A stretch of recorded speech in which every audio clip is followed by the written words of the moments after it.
Chon Ji, white belt form. Here's some highlights, some things to think of as you've got the memorization for the form down, and now you're using it to practice. You're using it as a practice tool to get better at certain techniques, right? So one thing to think of is whatever hand's crossing on top. So it starts off my left hand crossing on top. That's the way I'm turning for my next block. All right, so here, and I want to look that way first. I don't want to block anywhere that I haven't seen the bad guy, right? I want to pretend I heard something over here. I see him, recognize that he's getting ready to try to kick me in my belly or something. There's my block. Aim, step punch. All right, one of the rules of this form, whatever hand punches, that's the way I turn. So you'll know that as I'm doing for low blocks especially, that's the hand I'm going to cross on top, right? I'm going to turn this way. When I punch with my right, I turn all the way 180 degrees straight back behind me. So here's the trickiest move of the form. It's almost like you're learning how to do a spin already. You cross that hand on top, you got to get your eyes around first, then your body will follow. What most people do, a lot of beginner students, they'll land that stance short. So a good front stance, remember, has to have some width to it. It has to be about shoulder width wide, right? If I'm turning 180 degrees and I'm brand new to this, a lot of students will make their stance skinny and their feet will come on a straight line. So now they don't have the balance and the steadiness necessary. So that's one thing to work on with your student as they're here and you're watching them practice at home. Challenge them and make sure they're getting that foot all the way around to a good sideways front stance, a good wide enough front stance, not on a straight line. So that way they finish and there's no wiggles.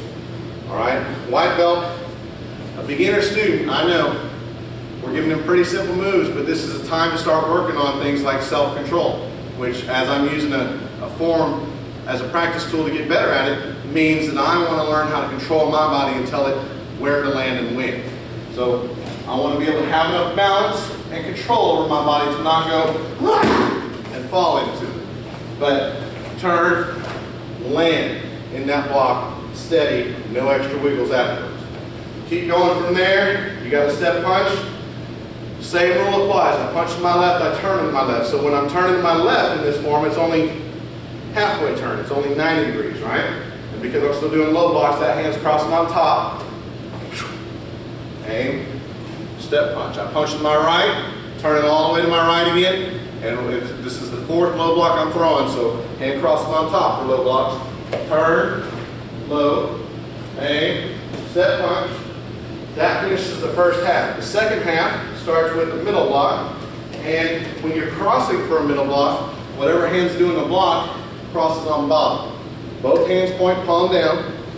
All right, I like to not just leave them here. I like to try to cross my elbows as tight as I can make them. Right?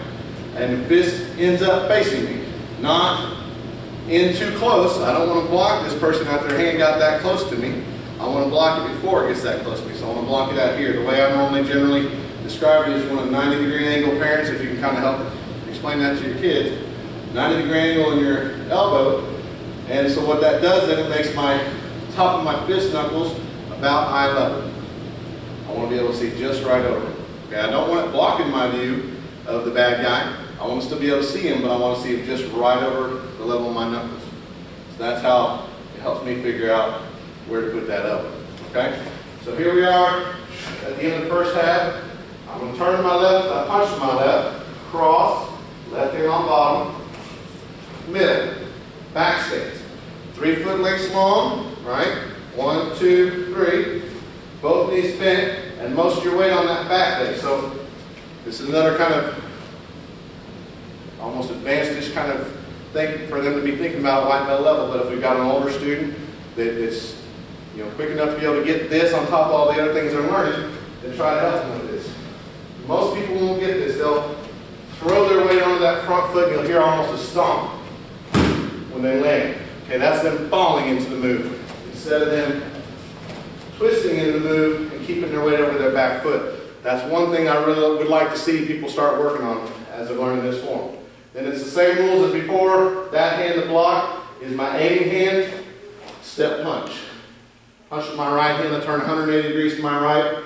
Now since I'm doing middle blocks, that hand crosses on bottom, both palms point down, turn, middle, both knees bent, weight mainly over that back leg. Aim, step punch, cross, middle, aim, step punch, cross, turn, middle. And those turns, when you're doing it with your right now, back stance is a back stance. I started in the front stance so I had some lift to my stance.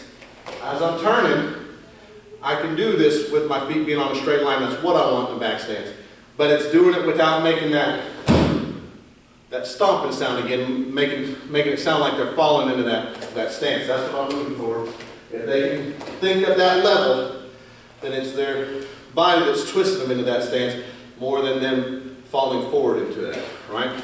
Last two moves, going forward, straight punches in a front stance, pretty simple.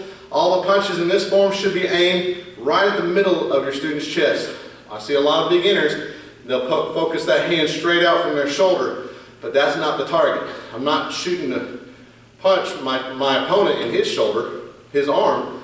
I'm pretending my opponent is me, standing right in front of me, or he's a mirror image of me, and I want to punch him right in his center.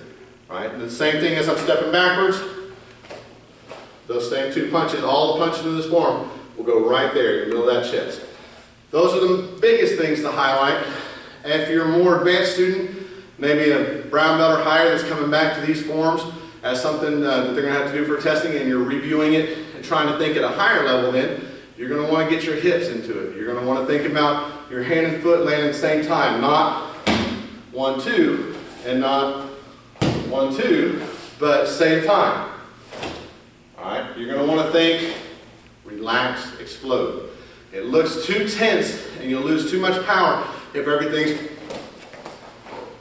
might look pretty as far as the stances, but it's not effective. And that's what we're shooting for here. I want you to learn how to use the mechanics of your body to protect yourself. So hips, relax, explode. Timing, breathing, exhale on every move. I don't have to hear it. I just want them to know that you're doing it. If you've got your lips closed, most of the time I'll hear it if it's coming out your nose, but I still I do it best with my mouth open. And mine's pretty audible because as I'm breathing out sharp.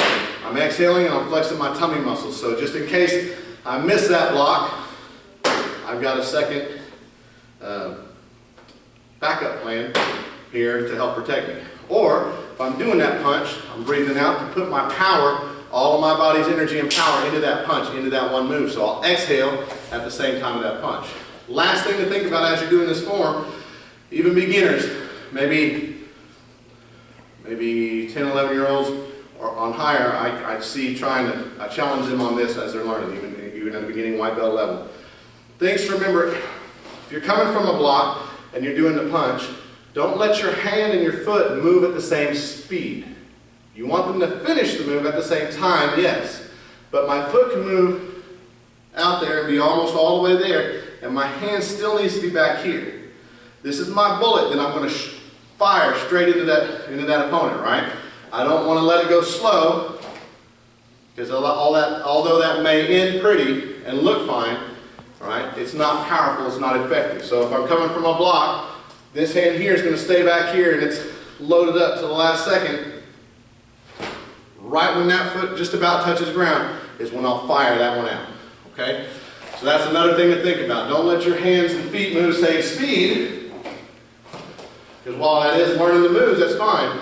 But use this form as a practice tool to get better and fine-tune those moves so you can already start training to look like a black belt would look. There you go, that's Chon Ji.